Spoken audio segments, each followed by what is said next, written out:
The invention of nuclear weapons ranks as one of the key developments in human history. For the first time, all-out warfare risked not only the destruction of civilization, but the radioactive poisoning of the planet itself. America's attacks against the Japanese cities of Hiroshima and Nagasaki in August 1945 demonstrated that the catastrophic effects of even a small atomic bomb were horrific in the extreme. After the atomic bomb blast that virtually erased this city of 340,000 people from the earth, as far as the eye can see stretch scenes of desolation and ruin. 4 square miles leveled by one bomb. Fearing widespread destruction in the days ahead, and shocked by the simultaneous invasion of its territory by the Soviet Union, the Japanese government quickly surrendered, thereby ending World War II. Less than a year later, the U.S. military detonated 2 more atomic bombs during Operation Crossroads, conducted at the newly created Pacific Proving Grounds. By then, the Soviets, once allies of the U.S., were considered a threat to the Western democracies in the post-war world. President Harry Truman and his advisors concluded that America's possession of large numbers of atomic weapons would keep the Russian communists in check, and authorized crash programs devoted to ongoing testing and mass production. On August 29, 1949, the Soviet Union detonated its own atomic bomb, much sooner than expected. The nuclear arms race had begun in earnest. To make matters worse, by the early 1950s, the newly invented hydrogen bombs, some of them 1,000 times more powerful than atomic weapons, began to be tested in remote areas of the planet by the new nuclear superpowers and their allies. Mankind's future never looked bleaker. Intriguingly, this grim state of affairs led to a still unexplained mystery.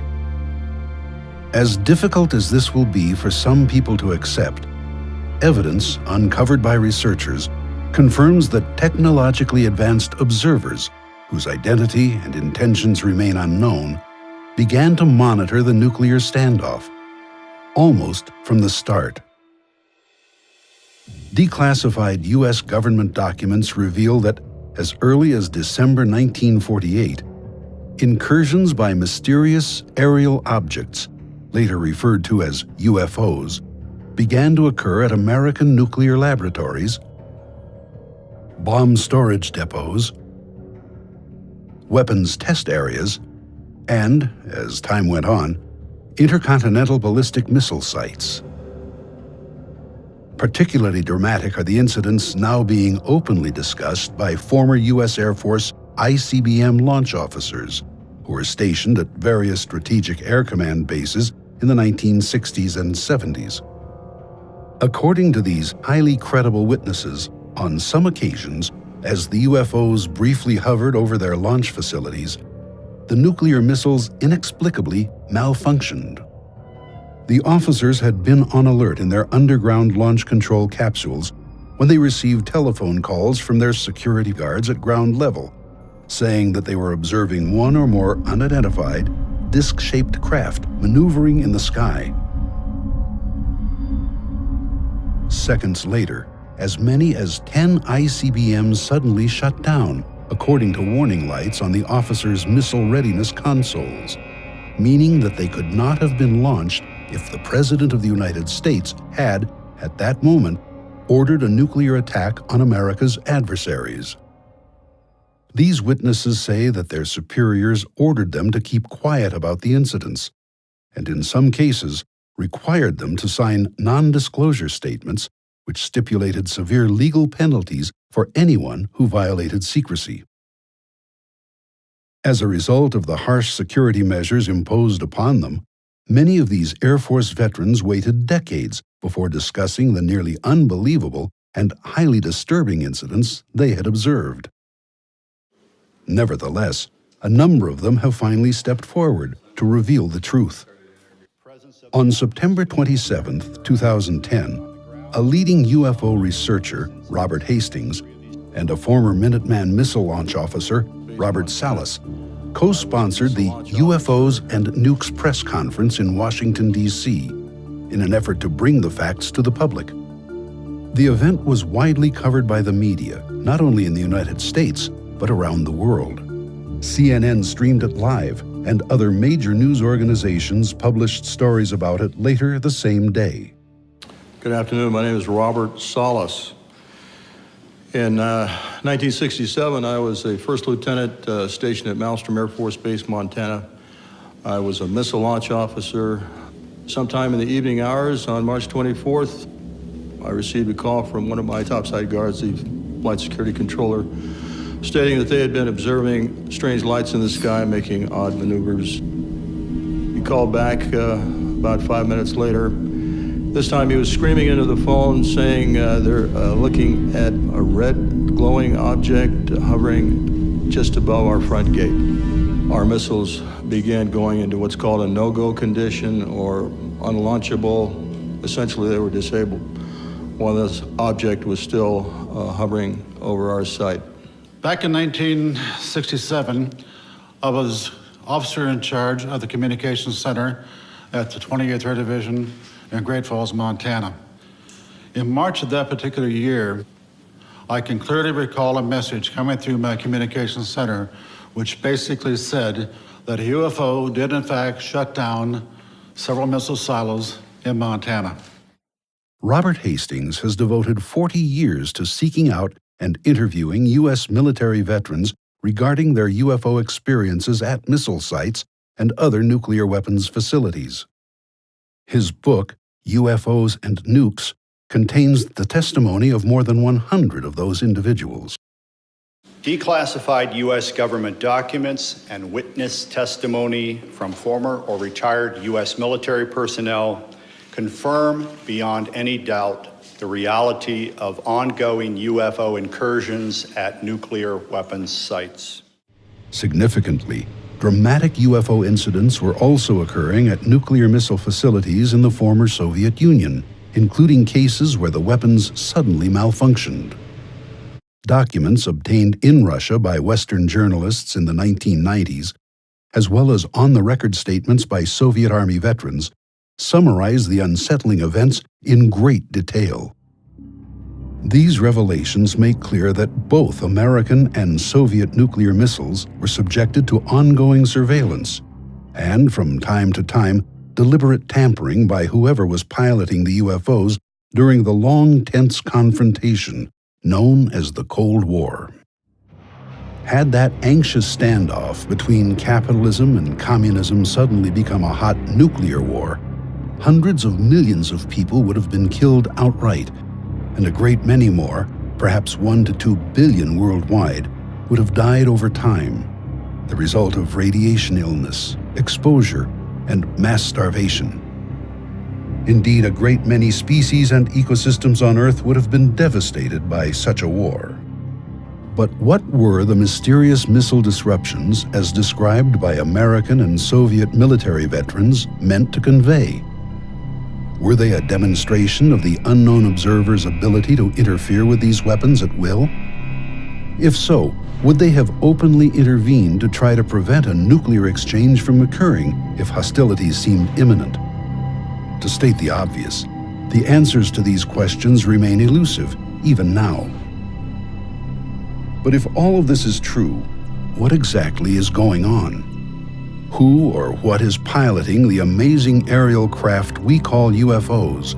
And why do they seemingly have an intense interest in monitoring and sometimes disrupting our nuclear weapons systems? A brief review of the evidence may provide a few clues. U.S. government documents released through the Freedom of Information Act confirm that unidentified aerial objects, described as flying discs and flying saucers, began to be sighted around the Los Alamos Atomic Laboratory in New Mexico, the birthplace of nuclear weapons, as early as December 1948. 3 years earlier, on July 16, 1945, the lab had tested the first atomic bomb in the desert near Alamogordo, just weeks before the devastating attacks against Japan.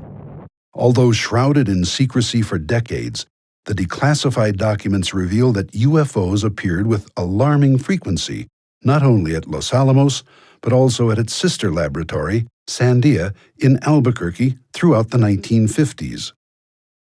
Other declassified documents discuss ongoing UFO sightings at the Oak Ridge Nuclear Laboratory in Tennessee, the Hanford Plutonium Processing Plant in Washington State, and the Savannah River Complex, another plutonium manufacturing site in South Carolina.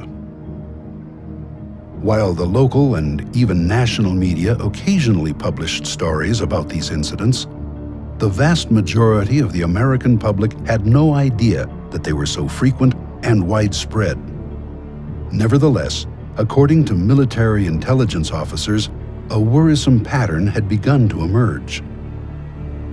On July 1st, 1952, Look magazine featured an article, Hunt for the Flying Saucer, about the Air Force's new UFO investigations group, Project Blue Book, and noted that its director, First Lieutenant Edward Ruppelt, had plotted 63 unexplained sightings on a map of the United States. At that point, it was discovered that a, quote, ominous correlation existed between some of the sightings and the location of various atomic weapons installations. Later that year, the CIA took notice of the situation, as this memorandum reveals. Dr. H. Marshall Chadwell, Assistant Director of the agency's Office of Scientific Intelligence, wrote, quote, sightings of unexplained objects at great altitudes and traveling at high speeds in the vicinity of major U.S. defense installations are of such nature that they are not attributable to natural phenomena or known types of aerial vehicles. UFOs also visited the newly created Nevada Proving Ground, located 60 miles northwest of Las Vegas, where new and improved atomic devices were being tested. Civilians living near the proving ground often observed the aerial discs, sometimes flying in large formations, and subsequently notified the Air Force and the local media. At the same time, U.S. Army personnel engaged in field maneuvers at the test site, designed to expose them to atomic battlefield conditions, also reported seeing the UFOs. Meanwhile, other sightings were occurring at the remote Pacific Proving Grounds, where ongoing tests of the far more destructive hydrogen bombs were taking place, as the U.S. tried to outpace the Soviets in the new technology of warfare. The chief purpose of the nuclear tests was to create a powerful but lightweight bomb that could be easily transported aboard an aircraft, the primary delivery system during that era. Had the United States been attacked by the Soviet Union, the U.S. Air Force planned to launch hundreds of strategic bombers against that country and its communist allies. Flying over the Arctic region, they would deliver their deadly payloads a few hours later. At the same time, Soviet bombers would be racing toward North America and Western Europe, carrying their own hydrogen bombs, intent on massive retaliation. If this were not enough, the nuclear standoff entered a new and even more menacing phase in the early 1960s, with the first deployment of intercontinental ballistic missiles. Traveling at more than 15,000 miles per hour, these space-age weapons could deliver their massively destructive warheads to targets on the other side of the globe in less than half an hour.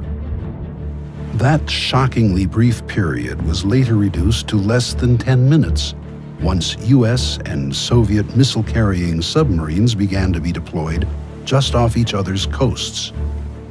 Nuclear Armageddon, if it came to pass, would burst upon the world with sudden savagery, against which there would be no possible defense. Perhaps predictably, declassified documents reveal that UFO sightings at nuclear missile launch facilities began to occur as early as 1962. Air Force security personnel guarding these sensitive sites reported seeing unknown aerial objects, usually described as disc-shaped, maneuvering at low altitude and sometimes even hovering over launch silos and launch control facilities at every ICBM base in the United States. Often, the UFOs were tracked on radar, performing maneuvers vastly beyond the capability of any man-made aircraft. Experienced radar personnel were stunned as the objects flew thousands of miles per hour, made sharp-angled turns, and instantly stopped in midair. The mysterious intruders were frequently chased by Air Force interceptors, which had been scrambled to protect the missiles from possible sabotage. So far as is known, the UFOs always escaped unscathed, usually by vastly increasing their speed and leaving the fighters far behind. Baffled military officials had to deal with these unexplained and alarming incidents on an ongoing basis, while trying their best to keep the facts from leaking out to their fellow Americans, many of whom believed the UFO phenomenon to be a nonsensical subject, having no basis in reality. This skeptical attitude was actively fostered by the government's own policy of ridicule and denial, as implemented by members of Project Blue Book, who routinely dismissed credible, bona fide UFO sightings as the misidentifications of natural phenomena or man-made aircraft. Over time, this practice led to a widespread public backlash against the U.S. government and its weak and sometimes ridiculous explanations for the sightings. Meanwhile, behind the scenes, UFOs began to appear at missile test ranges, often during launches designed to improve the performance and reliability of America's ICBMs and the deadly warheads they carried. Occasionally, those aboard the UFOs did more than watch the tests. While the exact date remains uncertain, sometime in the fall of 1964, an incident occurred at Vandenberg Air Force Base, California, which has come to be the best-known, most astonishing example of deliberate UFO interference with our nuclear weapons systems. Although the case is still classified top secret, a former Air Force officer, Dr. Robert Jacobs, has openly discussed it. At the time, Lieutenant Jacobs, who was assigned to the 1369th Photographic Squadron and held the title Officer in Charge of Photo Instrumentation, was tasked with filming missile launches from a remote mountaintop site on California's Big Sur coastline, using a powerful telescopic camera. The ascending ICBMs would initially fill the camera frame, permitting a detailed view of engine performance, staging, and other aspects of a given launch as they raced out over the Pacific Ocean. Following one such test launch, Lieutenant Jacobs was unexpectedly told to report to the office of Major Florenz Mansman, a photographic analyst assigned to Vandenberg's Office of the Chief Scientist, 1st Strategic Aerospace Division. Upon arriving, he noticed two mysterious men in gray suits, who he later learned were CIA officers. A motion picture projector had been set up, and without explanation, Major Mansman turned it on, telling Jacobs, "Watch this." Jacobs, later a university professor, describes what happened next. On the screen was the film we had shot. The nose cones separate. The chaff flew out in front of it. We saw this as obviously reflections of light rippling like that. And then we saw the dummy warhead flying along. It's going between 6,000 and 8,000 miles an hour at that point, and it's on the fringe of space. And suddenly, into that frame, an object flew in, chasing the chaff, the warhead, and so on, at the same speed. And in polar orbit, it fired a beam of light at the warhead. The beam of light struck that.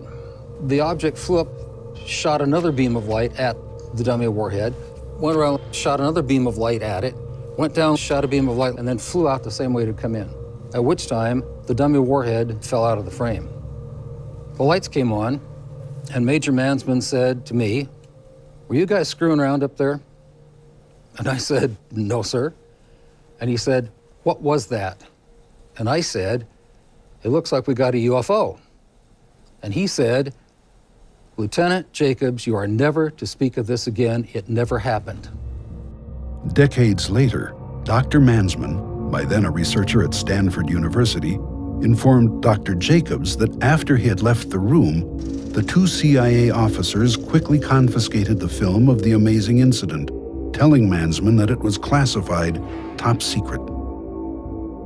Mansman also confirmed, in letters to various researchers, that before the film was whisked away, he had conducted an extensive frame-by-frame analysis of it using a magnifier, which revealed the UFO in great detail. He wrote, quote, "The shape was a classic disc. The center seemed to be a raised bubble. The entire lower saucer shape was glowing and seemed to be rotating slowly.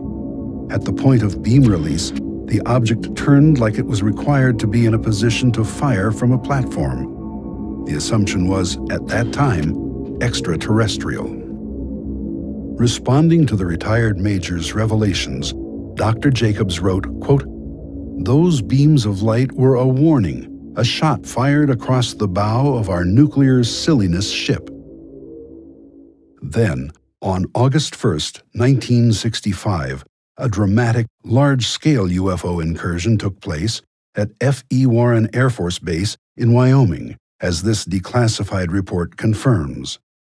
Dozens of sightings of disc-shaped craft cavorting at low altitude over Minuteman missile silos, known as launch facilities, were reported by the Air Force security personnel guarding them.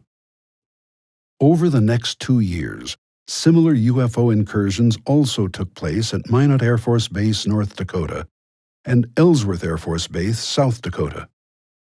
Although those disturbing incidents were reported in official records at the time, and occasionally leaked to the media, many of the details only emerged decades later in the testimony of former missile launch officers. Although the Air Force could not yet know it, the most dramatic nuclear weapons-related UFO incidents were about to occur. The same year that these amazing events were unfolding in secrecy, Secretary of the Air Force Harold Brown appeared before a congressional hearing and dismissed the idea that information about UFOs was being kept from the American public. We have not been hiding anything. The investigations have been made public. The explanations of those where there is a clear explanation have been made public. The hearing this morning was public for just that reason. Brown's claims have now been discredited, but the strict security measures imposed on military witnesses at the time meant that decades would pass before the public learned the facts about UFO activity at nuclear missile sites. In any case, the next known incident, at Malmstrom Air Force Base, Montana in March 1967, left no doubt that those aboard the UFOs were intent on disrupting the functionality of American ICBMs in their underground silos. On March 16th, at Echo Flight, a missile security guard reported that a large round object had suddenly appeared in the sky and was hovering at low altitude, directly over one of the missile silos. Moments later, the entire group of 10 ICBMs mysteriously malfunctioned. This startling fact has been confirmed by one of the launch officers on alert that day, now retired Colonel Walter Fiegel, who spoke about the incident during a taped telephone conversation with Robert Hastings in 2008. Fiegel said that in response to the missile guard's UFO report, he had sent out 2 security alert teams, one of which confirmed the presence of the object.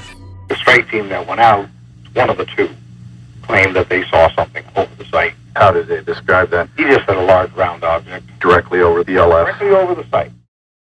But Fiegel was not the only one to be told that a UFO was in the vicinity during the incident. In 1997, missile engineer Robert Kaminsky, who headed the Boeing Company team tasked with investigating the missile shutdown incident at Echo Flight, wrote to researcher Jim Klotz, saying that no prosaic cause for the failures could be found. Importantly, The retired engineer also said he had been informed that a UFO was responsible for the missile malfunctions. But the excitement was not yet over.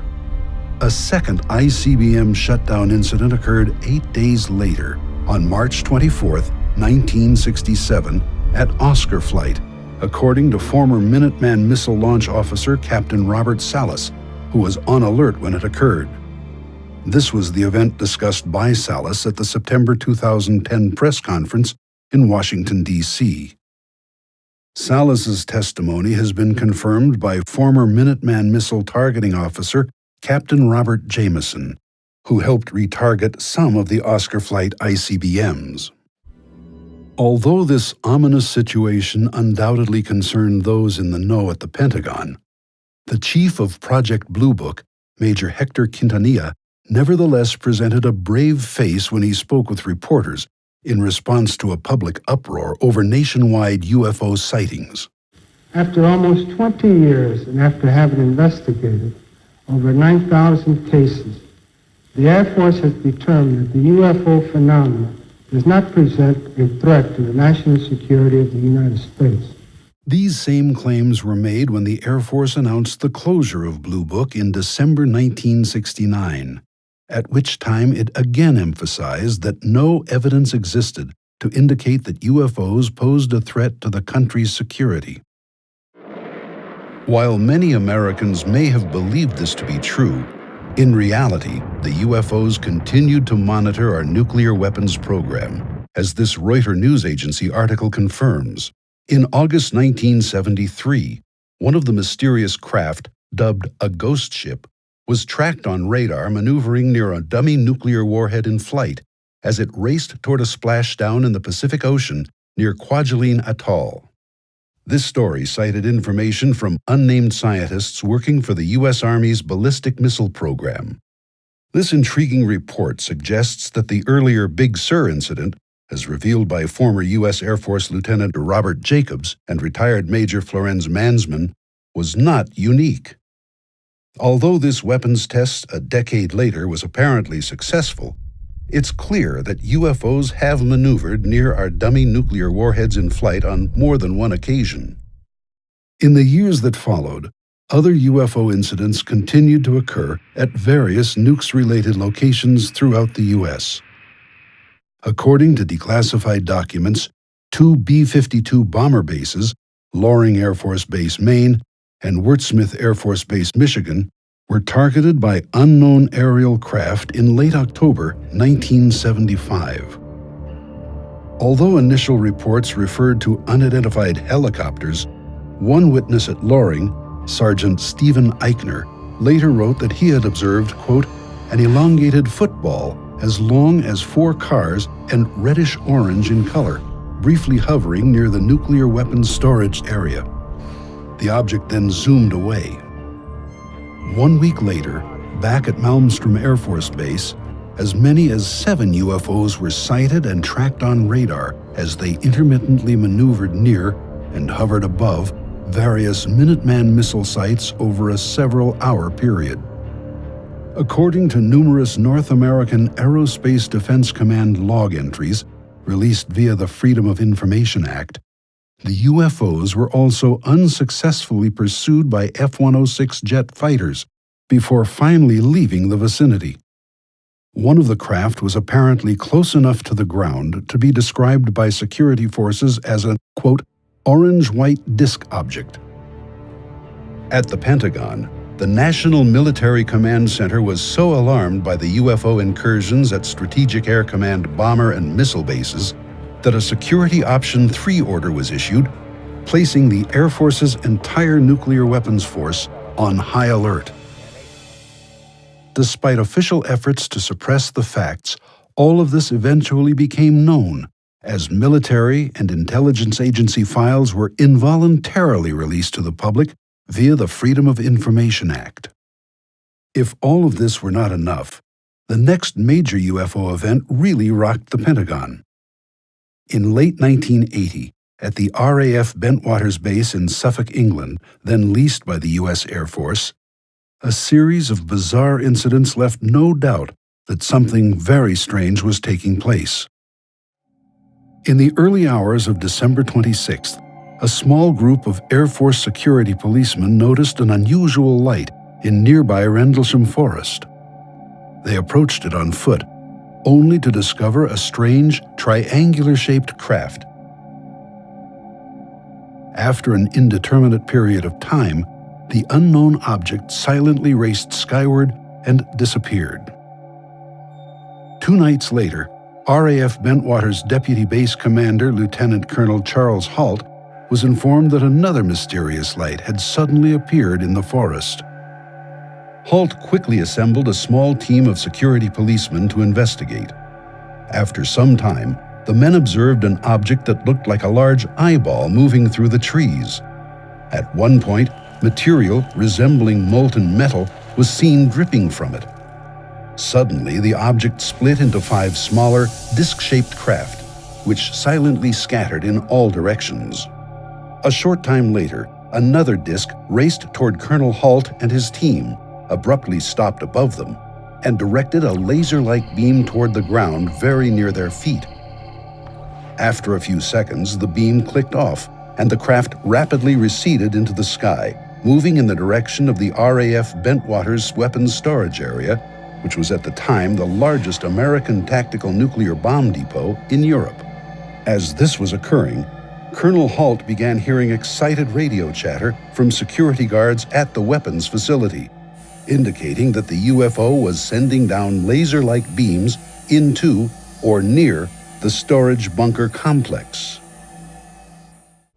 Moreover, given the dramatic incident at the weapons storage area, when one of those UFOs reportedly directed laser-like beams down into the facility, it becomes clear that this case had a nuclear weapons connection. Significantly, another nukes-related incident in the former Soviet Union is nearly identical to Bentwater's.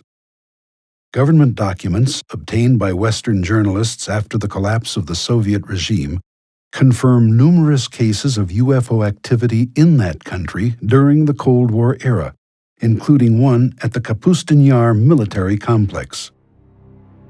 On the night of July 28, 1989, a disc-shaped object with a dome was observed by dozens of Soviet Army personnel as it briefly hovered over the base's nuclear missile warhead depot. According to one KGB report, as the stunned witnesses watched, the UFO directed laser-like beams onto the roof of a building in which those weapons were kept, before silently racing away. Another incident in the Soviet Union 7 years earlier was even more shocking. On October 4th, 1982, a huge flying disc apparently activated several nuclear missiles, which were then preparing to launch.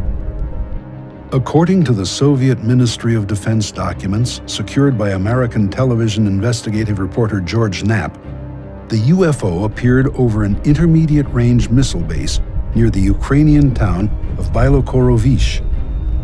At one point, down in the underground launch control capsule, several missiles suddenly went into countdown mode.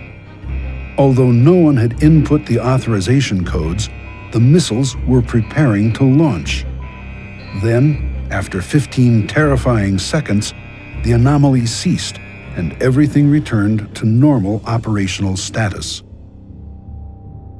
This potentially disastrous incident was nearly identical to one reported to Robert Hastings by former U.S. Air Force launch officer David Schur, who said that a UFO had activated the launch sequence in several of his Minuteman missiles at Minot Air Force Base, North Dakota, one night in 1966. As this object passed over the missile site, we would start getting erratic indications on that missile. The bad thing was we also got a launch indicator. Does that mean that the launch sequence has been triggered? That means that the missile has received a launch signal. In that case, Schur and his commander had to flip an inhibit switch to disrupt the unauthorized countdown. But were those aboard the UFOs actually trying to start a nuclear war? Importantly, these dramatic incidents continue to occur long after the end of the Cold War. Several U.S. Air Force veterans have reported new UFO incursions at nuclear missile sites and weapons storage areas in the very recent past. The most important case occurred on October 23, 2010. This is CNN Breaking News. The breaking news involves a power failure that shut down a major part of the U.S. nuclear missile arsenal. Let's go to our Pentagon correspondent, Chris Lawrence. Wow, Chris, what do we know? Well, Wolf, this happened out in Warren Air Force Base out in Wyoming, and bottom line is this. For less than an hour, about an hour on Saturday, the base lost primary communication with about 50 intercontinental ballistic missiles. Although widespread media coverage of the incident contained no hint of any UFO reports, a subsequent investigation yielded intriguing information about a series of still unexplained sightings occurring during the communications disruption.